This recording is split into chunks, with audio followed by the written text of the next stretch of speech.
Today's Christmas story is Tilly's Christmas by Louisa May Alcott. I'm so glad tomorrow is Christmas because I'm going to have lots of presents. So am I glad, though I don't expect any presents but a pair of mittens. And so am I, but I shan't have any presents at all. As the three little girls trudged home from school, they said these things, and as Tilly spoke, both the others looked at her with pity and some surprise, for she spoke cheerfully, and they wondered how she could be happy when she was so poor she could have no presents on Christmas. "Don't you wish you could find a purse full of money right here in the path?" said Kate, the child who was going to have lots of presents. "Oh, don't I? If I could keep it honestly." And Tilly's eyes shone at the very thought. "What would you buy?" asked Bessie, rubbing her cold hands and longing for her mittens. "I'd buy a pair of large warm blankets, a load of wood, a shawl for Mother, and a pair of shoes for me. And if there was anything left, I'd give Bessie a new hat, and then she needn't wear Ben's old felt one," answered Tilly. The girls laughed at that, but Bessie pulled the funny hat over her ears and said that she was much obliged, but she'd rather have candy. "Let's look, and maybe we can find a purse. People are always going about with money at Christmas time, and someone may lose it here," said Kate. So, as they went along the snowy road, they looked about them, half in earnest, half in fun. Suddenly, Tilly sprang forward, exclaiming, "I see it! I've found it!" The others followed, but all stopped disappointed, for it wasn't a purse. It was only a little bird. It lay upon the snow with its wings spread and feebly fluttering, as if too weak to fly. Its little feet were benumbed with cold. Its once bright eyes were dull with pain, and instead of a blithe song, it could only utter a faint chirp now and then, as if it were crying for help. "Nothing but a stupid old robin! How provoking!" cried Kate, sitting down to rest. "I shan't touch it. I found one once and took care of it, and the ungrateful thing flew away the minute it was well," said Bessie, creeping under Kate's shawl and putting her hands under her chin to warm them. "Poor little birdie! How pitiful he looks, and how glad he must be to see someone coming to help him. I'll take him up gently and carry him home to Mother. Don't be frightened, dear. I'm your friend." And Tilly knelt down in the snow, stretching her hand to the bird with the tenderest pity in her face. Kate and Bessie laughed. "Don't stop for that thing. It's getting late and cold. Let's go on and look for the purse," they said, moving away. "You wouldn't leave it to die," cried Tilly. "I'd rather have the bird than the money, so I shan't look any more. The purse wouldn't be mine, and I should only be tempted to keep it. But this poor thing will thank and love me, and I'm so glad I came in time." Gently lifting the bird, Tilly felt its tiny, cold claws cling to her hand and saw its dim eyes brighten as it nestled down with a grateful chirp. "Now I've got a Christmas present after all," she said, smiling as they walked on. "I always wanted a bird, and this one will be such a pretty pet for me." "He'll fly away the first chance he gets and die anyhow, so you'd better not waste your time over him," said Bessie. "He can't pay you for taking care of him, and my mother says it isn't worthwhile to help folks that can't help us," added Kate. "My mother says, 'Do as you'd be done by,' and I'm sure I'd like anyone to help me if I was dying of cold and hunger. 'Love your neighbor as yourself' is another of her sayings. This bird is my little neighbor, and I'll love him and care for him, as I often wish our rich neighbor would love and care for us," answered Tilly, breathing her warm breath over the benumbed bird, who looked up at her with confiding eyes, quick to feel and know a friend. "What a funny girl you are," said Kate, caring for that silly bird and talking about loving your neighbor in that sober way. "Mr. King don't care a bit for you, and never will, though he knows how poor you are, so I don't think your plan amounts to much." "I believe it, though, and shall do my part. Anyway, good night. I hope you'll have a Merry Christmas and lots of pretty things," answered Tilly as they parted. Her eyes were full, and she felt so poor as she went on along towards the old house where she lived. It would have been so pleasant to know that she were going to have some of the pretty things all children love to find in their full stockings on Christmas morning.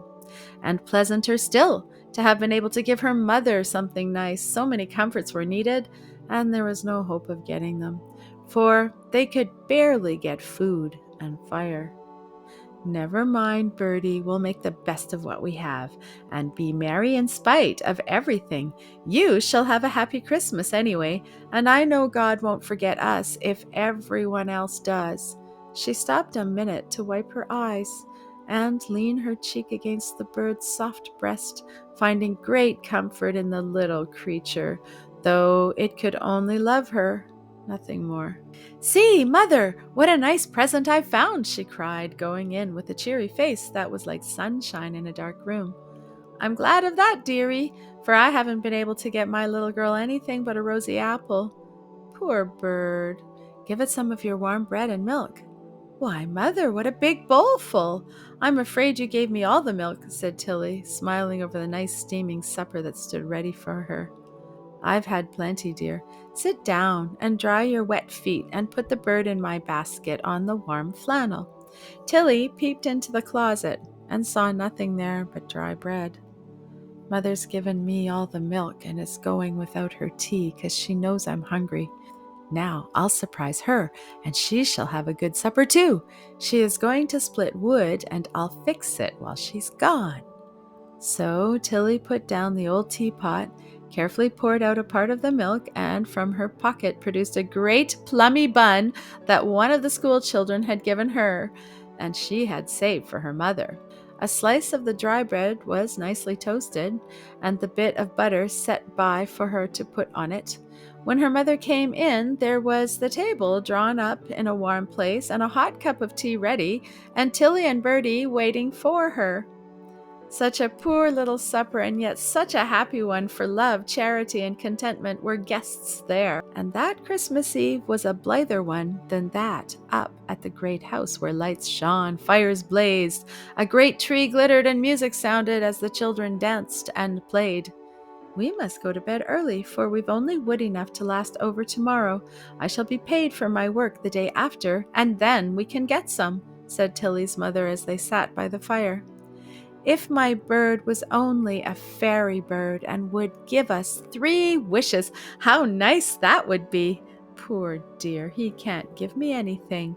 But it's no matter," answered Tilly, looking at the robin who lay in the basket with his head under his wing, a mere little feathery bunch. "He can give you one thing, Tilly, the pleasure of doing good. That is one of the sweetest things in life, and the poor can always enjoy it as well as the rich." As her mother spoke, with her tired hand softly stroking her little daughter's hair, Tilly suddenly started and pointed to the window, saying in a frightened whisper, "I saw a face, a man's face, looking in. It's gone now, but I truly saw it." "Some traveler attracted by the light, perhaps. I'll go and see." And Tilly's mother went to the door. No one was there. The wind blew cold, the stars shone, the snow lay white on field and wood, and the Christmas moon was glittering in the sky. "What sort of face was it?" asked Tilly's mother, coming back. "A pleasant sort of face, I think, but I was so startled I don't quite know what it was like. I wish we had a curtain there," said Tilly. "I like to have our light shine out in the evening, for the road is dark and lonely just here, and the twinkle of our lamp is pleasant to people's eyes as they go by. We can do so little for our neighbors. I am glad to cheer the way for them. Now put these poor old shoes to dry and go to bed, dearie. I'll come soon." Tilly went, taking her bird with her to sleep in his basket nearby, lest he should be lonely in the night. Soon the little house was dark and still, and no one saw the Christmas spirits at their work that night. When Tilly opened the door next morning, she gave a loud cry, clapped her hands, and then stood still, quite speechless with wonder and delight. There, before the door, lay a great pile of wood, all ready to burn, a big bundle and a basket, with a lovely nosegay of winter roses, holly, and evergreen tied to the handle. "Oh, Mother, did the fairies do it?" cried Tilly, pale with her happiness as she seized the basket, while her mother took in the bundle. "Yes, dear, the best and dearest fairy in the world, called Charity. She walks abroad at Christmas time, does beautiful deeds like this, and does not stay to be thanked," answered her mother with full eyes as she undid the parcel.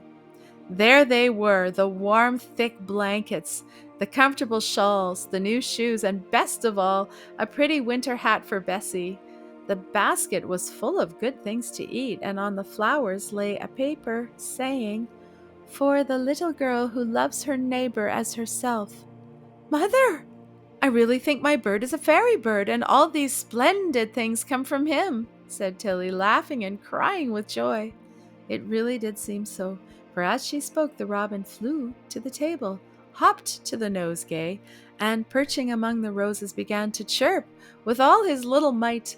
The sun streamed in on the flowers, bird, and happy child, and no one saw a shadow glide away from the window. No one ever knew that Mr. King had seen and heard the little girls the night before, or dreamed that the rich neighbor had learned a lesson from the poor neighbor. And Tilly's bird was a fairy bird, for by her love and tenderness to the helpless thing, she brought good gifts to herself, happiness to the unknown giver of them, and a faithful little friend who did not fly away, but stayed with her till the snow was gone, making summer for her in the winter time. The end.